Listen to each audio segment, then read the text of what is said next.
అదేనా సిలువను మోసేటప్పుడు పిలాతు దగ్గరికి వెళ్ళినప్పుడు పిలాతుతో మాట్లాడుచున్నారు.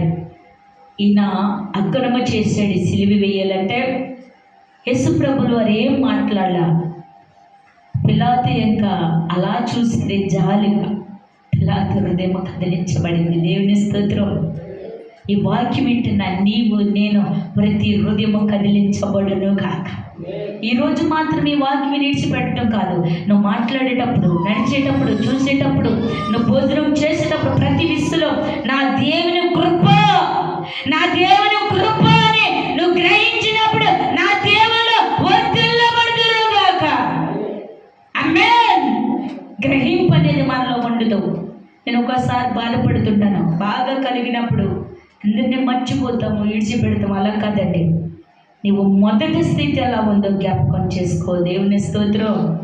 నేను ఒక్కొక్కసారి అంట, నిజమే ప్రభా, ఈరోజు నేను అందరి మీద ఉన్నానయ్యా.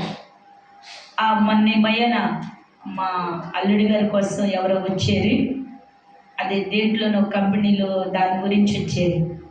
అతను వచ్చి ఆ సూటు బుట్టి వేసుకుని వచ్చేది, ఆ కారు మీద వచ్చేది. అందరూ కూడా కుర్చీలు పిల్లలందరూ వేసి మర్యాదలు చేసేది. నేనైతే లోపల నన్ను కూడా రమ్మన్నారు, కూర్చోమన్నారు. నాకు ఖాళీ లేదన్నా. ఆ రోజు ఇదే రోజు శుక్రవారం వచ్చేది. వారందరూ అక్కడ కూర్చుని ఉన్నారు. ఆ శుక్రవారం 6 గంటలకే ప్రార్థనకు వస్తున్నారు. నేను ప్రార్థన చేస్తున్నా, వెళ్తున్నారు, వెళ్తున్నాను. ఆయన చూసి ఒక మాట అన్నాడు కదా, ఇలాంటి ఇల్లు కూడా నేను ఇదే ఫస్ట్ టైం చూస్తాం.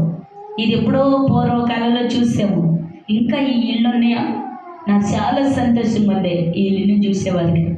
అసలు ఇప్పుడు ఈ కాలంలో ఈ ఇల్లు అంటే లేదు, కానీ ఇంకా ఉన్నాయని నేను సంతోషపడుతున్నా. ఇల్లు నాకు బాగా నచ్చింది అన్నారు. దేవుని స్తుతించు. హల్లెలూయా, హల్లెలూయా, హల్లెలూయా, హల్లెలూయా. నా యేసయ్య ఉన్నతమైన శిఖరం మీద ఉంచగలవాడండి. నీవు ఏ ఇంటిలో ఉంటున్నావు, ఏ చిట్టు కింద ఉంటున్నావు అది కాదు, నీలో ప్రేమ అనేది ఉంటే ఉన్నతమైన శిఖరం మీద నా ప్రేమ నిలబెట్టబడుదురుగాక.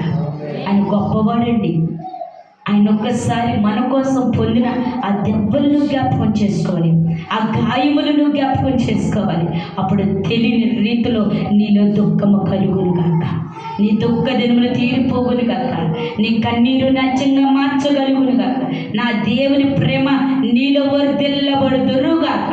ఈ కొద్ది మాటలు నా ప్రభు ఆశీర్వదించబడుదురుగాక. ప్రార్థన చేసుకుందాం. తల వంచండి, ప్రతి ఒక్కరూ మోకరించండి. పరిశుద్ధుడా, నీకు స్తోత్రాలు ఇస్తాయి. ఎంతో భారముతో ఉన్న నన్ను నిలబెట్టుకుని వాడుకున్నందుకు స్తోత్రాలు. నీకేమిచ్చిరడం తీర్చలేనాయి. మనసులు పై రూపాన్ని చూడవచ్చు, నువ్వు హృదయ రహస్యాలు వెలుగున్నది. యేసయ్యా, నీ ప్రేమ గొప్పది, నీ ప్రేమ గొప్పది. నీ ప్రేమకి సాటి ఎవరు యేసయ్యా? నీ ప్రేమని ఎవరు ఎలపెట్టి కొనగలుగుతారే? ఎవరు వెలపెట్టి కొనలేరు. ఈ ప్రేమలో మహిమ ఉంది, విడుదల ఉంది, ఇమోషన్ ఉంది, రక్షణ ఉంది, స్వస్థ ఉంది. అయ్యా, నేను ప్రేమ లేని వాడినైతే వ్యర్థుడినే, నేను ప్రేమ లేని వాడినైతే నేను ప్రయోజనమే. ప్రేమలో మచ్చలుండదు, ప్రేమ ఉప్పొంగదు, అమర్యాదగా నడుచుకోదు, అది త్వరగా కోపపడదు, ప్రేమ మచ్చలు పడదు అని నీ వాక్యం తెలుస్తుంది. నీ ప్రేమ గొప్పది యేసయ్యా, నీ ప్రేమ గొప్పది. నీ ప్రేమకు సాధ్యపడు. రోగముల్ని ఎల్లగొట్టేది నీ ప్రేమ, మరణమనేది లేవనెత్తేది నీ ప్రేమ, బంధకాన్ని తెచ్చేది నీ ప్రేమ, చీకటి ప్రభావం నుండి విడిపించేది నీ ప్రేమ. అయ్యా, నీ ప్రేమకి సాటి ఎవరయ్యా? మీకున్నదంతా మాకు పెట్టేవు కదా యేసయ్యా, నీకు స్తోత్రాలు, స్తోత్రం. నీ ఇలువ ఎంత అంటే నా యేసయ్య ప్రేమంత అని చెప్పగలే వ్యక్తులుగా మేము మార్చగలుగును గాక. అటు కృప మీరు మాకు ఇచ్చుదురు గాక. నమ్మకమైన క్రైస్తవులుగా నిలబడుదురు గాక. అటు భాగ్యం మీరు ఇచ్చుదురు గాక. మా నాయకులు కాల్చండి, మా పెదాలు కాల్చండి. మా మనసుని తొట్టిల్లిపోకుండా స్వాదరణ ఉంచండి. నీ ప్రేమ తెలియక ఎందరో నశించిపోతున్నారు. హల్లెలూయా, హల్లెలూయా, హల్లెలూయా. ప్రతి ఒక్కరు కొద్ది నిమిషాలు యేసుని అడగండి. స్తోత్రం. క్షేమకాలమంతా యేసయ్యని త్రోసివేసి, ఎన్ని దినాలు ఈ సమయాన్ని ఈ కాలాన్ని నిలబుచ్చాము. క్షేమకాలమంతా యేసయ్యని త్రోసివేసి వెళ్ళుచుండగా, ప్రాణం పోవుచుండగా,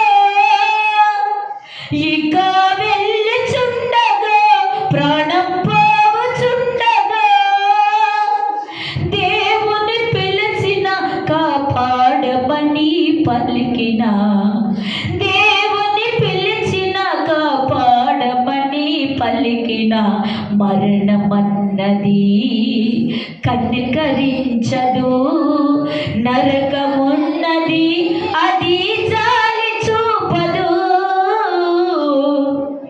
రాలిపోయే పువ్వుకు ఎందుకిన్ని రంగులో, విడిసి వెళ్ళే గూడుకు ఎందుకిన్ని అంగులో,